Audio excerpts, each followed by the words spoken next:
बिस्मिल्लाहिर्रहमानिर्रहीम। अस्सलाम वालेकुम दोस्तों मुसलमानों की तारीख़ ऐसे बहादुर और निडर कमांडर से भरी हुई है, मगर कुछ नाम ऐसे भी हैं जिनका नाम जुर्रत और बहादुरी की सफ़ में रहती दुनिया तक कायम रहेगा। इन बहादुर और निडर जर्नैल ने अल्लाह के नाम का यकीन दिल में लिए दुनिया का नक्शा बदल कर रख दिया। इन बहादुर जर्नैल्स में एक अजीम नाम मोहम्मद बिन कासिम का भी है। मोहम्मद बिन कासिम का पूरा नाम अमादुद्दीन मोहम्मद बिन कासिम था। वो बनु उमैया के सुपरसलार हजाज बिन यूसुफ के भतीजे थे।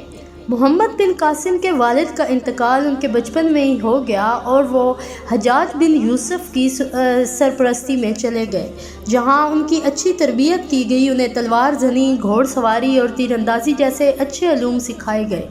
यही वजह थी कि वो कायदाना सलाहियतों के मालिक थे। मोहम्मद बिन कासिम की गैर मामूली कायदाना सलाहियतों को देखते हुए ही उनको फ़ारिस का गवर्नर मुकर्रर किया गया, जहां उन्होंने अपनी इस्लाहात नाफिज की और ज़बरदस्त हुकूमत की। उस दौर में मुसलमानों के खलीफा वलीद बिन अब्दुल मुल्क खलीफा थे। उस दौर में देबल के नज़दीक एक बहरी जहाज़ लूट लिया गया। उस बहरी जहाज़ में बेतहाशा माले गनीमत और औरतें और बच्चे थे। ये जहाज़ हज की तरफ रवाना था। माले गनीमत लूट लिया गया और औरतों और बच्चों को बंदी बना लिया गया। उस दौर में हिंदुस्तान पर राजा दौहर हुकूमत करता था। मुसलमानों के खलीफा वलीद बिन अब्दुल मुल्क ने राजा दौहर को ख़त लिखा और कहा कि कज़ाकों का पता लगाकर उन्हें इंतकाम तक पहुंचाओ और बच्चों और औरतों को वापस किया जाए।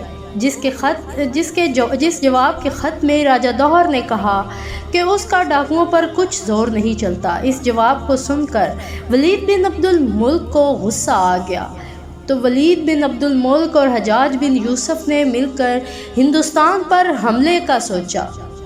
उन्होंने 2 बार लश्कर हिंदुस्तान पर हमले के लिए भेजा, जिनको शिकस्त हो गई और वह वापस मुड़ गए। अब मुसलमानों के खलीफा वलीद बिन अब्दुल मुल्क और हजाज बिन यूसुफ ने मोहम्मद बिन कासिम, जो हजाज बिन यूसुफ के भतीजे भी थे और दामाद भी, उनको इस मुहिम पर रवाना करने का फ़ैसला किया।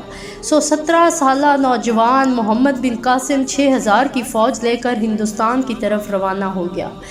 कोई सोच भी नहीं सकता था कि एक 17 साला नौजवान मोहम्मद बिन कासिम हिंदुस्तान को फ़तह कर सकता है। वो हिंदुस्तान जिसे फ़तह करने की कोशिशें कई बड़े बड़े हुक्मरानों ने की, मगर वो नाकाम रहे।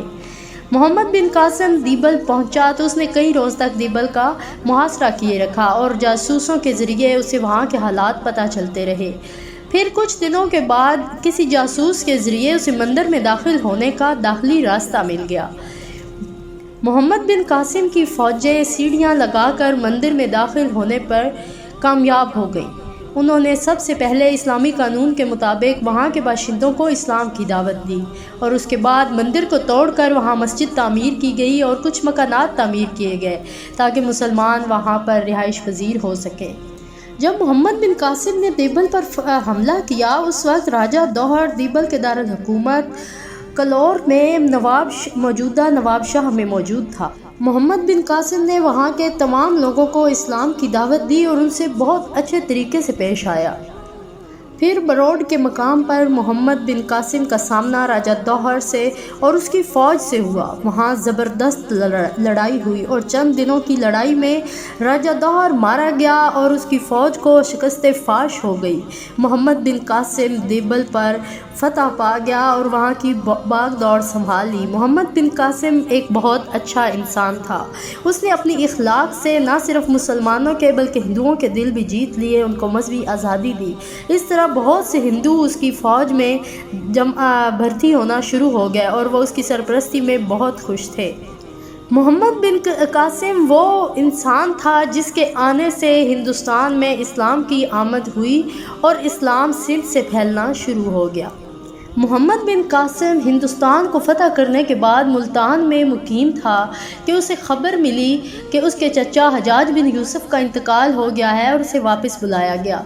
मोहम्मद बिन कासिम वापस लौटे, जहां उन पर बहुत से इल्ज़ाम आयद करके उन्हें जेल में डाल दिया गया और वहीं उनका कत्ल कर दिया गया। इस तरह एक अजीम नौजवान जिसने तारीख़ रकम की थी, उसका एंड जुल्म पर हुआ।